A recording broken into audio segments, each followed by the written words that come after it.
This lesson explores a combined optimization approach using both topology and field optimization. Let's begin by walking through the geometry, variables, and initial static analysis sections of this notebook. We're using the same CAD bracket that we used back in the parametric FE components lesson. We have our CAD bracket, the implicit version of that bracket, and an initial surface mesh. We've added a list of restrained faces and included our fine edge length for remeshing our surface and a stainless steel 3/16 variable. A good practice for optimization is to walk through an initial static analysis of our part.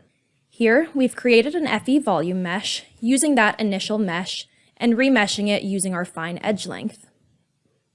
We generated a volume mesh with that same edge length for our internal mesh elements, then converted to an FE volume mesh. Next, since we're going to use CAD faces to drive some of our boundaries in our static analysis, our field optimization, and our topology optimization, let's go ahead and add an associate FE mesh block, associating that initial FE volume mesh back to our CAD bracket. The geometry of our FE mesh won't change, but now, for our boundary conditions, we can use CAD features to place our boundaries. We add a gravity load of negative 9.8 meters per second squared in the z direction. We apply a displacement restraint at all of our restrained faces. And we apply a bearing force at the inner cylindrical face of this hole. We can pull all of these boundary conditions into a static analysis block, along with an FE model that includes our associated mesh, as well as our stainless steel 3/16 material. Viewing our static analysis results, we can verify our mesh readiness to move on to our first optimization step. We'll start with the topology optimization as our initial lightweighting step to remove any excess material from our part. Remember that topology optimization yields pretty simple surfaces, so we'll start by removing about 25% of our material. You'll see that your starter file includes a passive regions variable already, which includes all of our loaded CAD faces that have been thickened to 3 millimeters. We'll include these passive regions in a passive region constraint during our topology optimization. Now let's add a topology optimization block into our notebook. Since we already created our FE model above in our static analysis, we can use that same FE model for this first optimization step. Now let's set our objectives and constraints. For our optimization objective, we'll add an objective block and assign our goal as to minimize the structural compliance under the same boundary conditions as above. We'll pull in our gravity,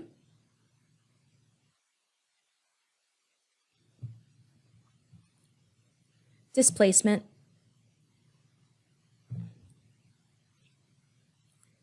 and our bearing force.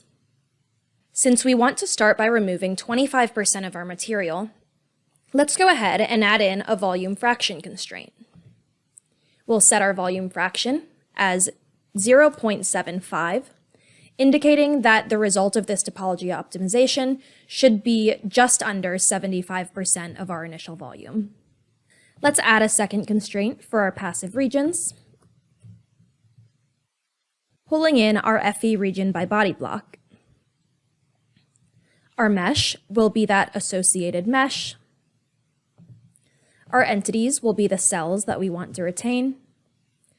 And our body will be those passive regions bodies that we see in the viewport. Let's isolate that passive region to make sure that we've retained the proper spots. And now our topology optimization can run. A while later, the topology optimization should be complete. Let's right-click, make this a variable, and call it topology optimization. Now we can add a parent block implicit body from topology optimization. Since we're now back in the implicit realm, we can add a smoothen body block, dropping that grid size to 0.5 millimeters and our smooth iterations to 1. For smoother results, we can change our interpolation type to cubic and view our results. Remember that this smoothen body block can smoothen at critical geometries, so let's do a little bit of post-processing to add those back in. Remembering that variable passive regions that we created above, let's use a Boolean intersect to isolate the regions where our passive regions and our initial bracket overlap. I'll add a Boolean intersect block and pull in our passive regions and our implicit bracket.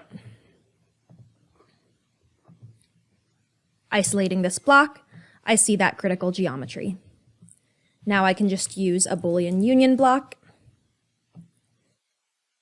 and union this with our smoothen body result. Isolating our result, we now have our topology optimized bracket. I'll make this a variable and call it topology optimization part. Now let's move forward to lightweighting with a more complex geometry. I'll collapse some of these blocks that I don't need to see anymore.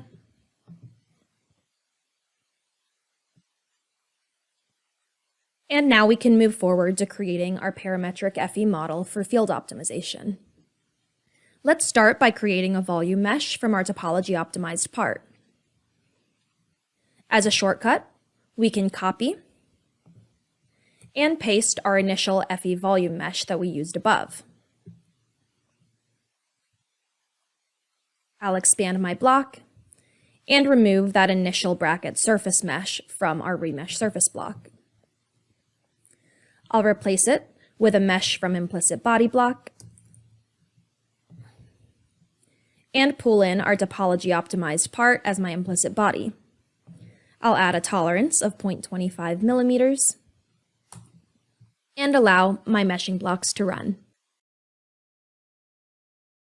For housekeeping's sake, I'll rename my variable to FO volume mesh. Like we did before, I'll add an associate FE mesh block so I can use those same CAD faces to recall our boundaries.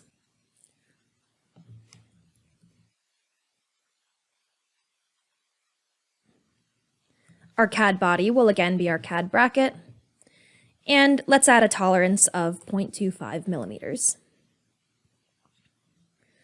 I'll right-click and make this a variable called FO associate mesh. Now we can move forward to creating our parametric FE component for our parametric FE model. In this case, let's use a parametric shell-infill component. As our mesh, we'll use that FO associated mesh that we've created. We'll add our stainless steel 316. And for this example, let's use a body-centered cubic unit cell. We'll set a cell size of 2 millimeters and set our min infill and max infill thicknesses to 0.3 and 1 millimeter respectively. Our min and max shell thicknesses can be 0.5 and 1 millimeter. Let's set our initial infill thickness and our initial shell thickness to 0.5 and 0.3 millimeters respectively. Allowing that to run and section cutting our component, we see that we've now created this shelled and infilled bracket. We can make this a variable called parametric shell infill component. Let's add it to a parametric FE model, making that a variable called parametric FE model. And now we can move forward to our field optimization. Let's add our field optimization block, pull in our model, and move on to generate our objective and constraints. Like we did for our topology optimization, let's set our objective to minimize structural compliance. We'll add the same load case, but now those loads should be applied to our topology optimized part rather than our initial bracket. Let's copy those 3 loads that we've created above, the displacement, the force, and the gravity loads, and paste them into this new section. I'll rename these variables with FO to indicate that these are being applied for our field optimization,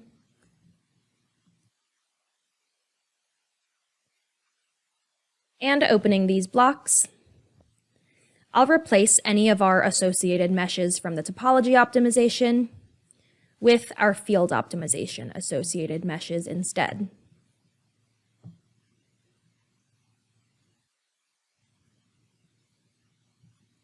Now I can view how these boundary conditions will be applied to my part.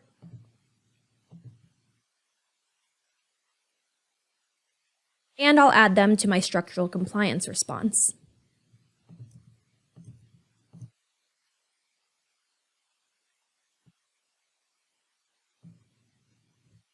Despite the field optimization already being constrained by the max and min parameter values, I'll add another constraint for volume fraction.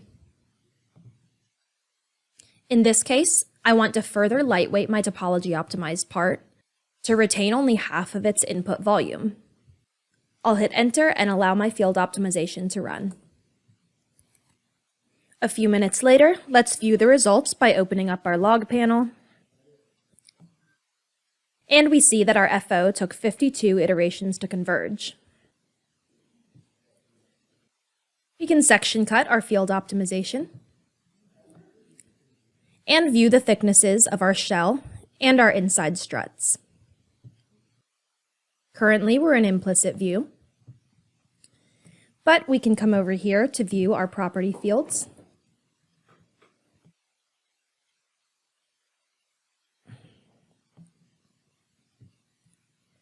As well as our state fields. Here we're viewing shell thickness, and we can see the infill thickness.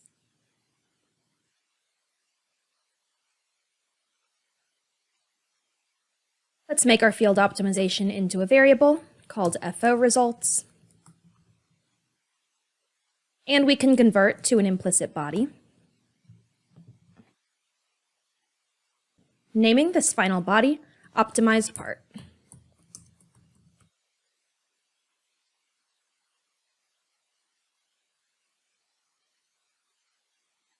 For further validation, you can rerun a static analysis block using another associated mesh.